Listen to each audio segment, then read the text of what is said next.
అంజలి లోకరీతి అదేనండి విదురనీతి గురించి వివరించబోతున్నాను. మన సనాతన ధర్మంలో అద్భుతమైన బోధ విదురనీతి.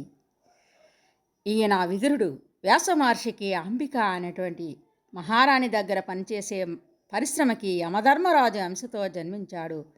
సత్యశీలి, నిష్పక్షపాతి, ధర్మవర్తనుడు, ఎంతటి జ్ఞానవంతుడు అంతటి పరమభక్తుడు కూడా. సమస్త శాస్త్రాల్ని ఔపోసగా పట్టిన విద్వాంసుడు, కౌరులకు మహామంత్రిగా వ్యవహరించిన రాజనీతిజ్ఞుడు. ఎదుటివారికి ప్రియమైన మాటలు చెప్పేవారు కాదు, హితమైన మాటలు చెప్పేవారే వివేకవంతులను నిరూపించాడు. కపట మెరుగక పరహితమే ప్రాణప్రథమగా బతికిన ధర్మాత్ముడు విదురుడు. అందుకే భారతరత్న అబ్దుల్ కలాం ఓ ప్రసంగంలో మహాభారత గ్రంథం ప్రత్యేకత గురించి ప్రస్తావిస్తూ ఇతిహాసములో తనను అమితముగా ఆకర్షించిన గొప్ప పాత్ర విదురుని పాత్రని స్తుతించారు.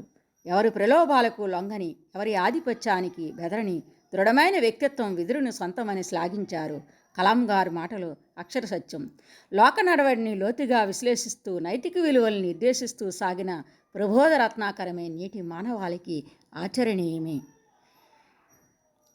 ధృతరాష్ట్రునికి అతని కుమారులైన దుర్యోధన దుశ్శాసనులు తన మంచి మాటలు నచ్చవని తెలిసినా ఏమాత్రమూ సంశయించకుండా ఆ మంచి మాటలే పలికిన హితవాక్కులు కోపించి వారు ఆయన్ని అవమానించి రాజ్యం నుండి బహిష్కరించిన చింతించక ధర్మాన్ని నీతిని వీడకుండా ఆనందముగా రాజ్యాన్ని వదిలి వెళ్ళిన ఆత్మాభిమాని ధర్మపరులైన పాండవుల పక్షపాతిగా కష్టకాలంలో వారి సహాయ సహకారాలు అందించాడు. అందుకే సాక్షాత్తు కృష్ణ భగవానుడు దుర్యోధనుని రాజభోగాలను ఆతిథ్యాన్ని కూడా తిరస్కరించి నిరాడంబరమైన విదురుడి ఇంటికి అతిథిగా వెళ్ళాడు. ఎదురులేని ఉద్దేశ సామర్థ్యం అనేది విదురుని సొంతము. ధన్యవాదములు.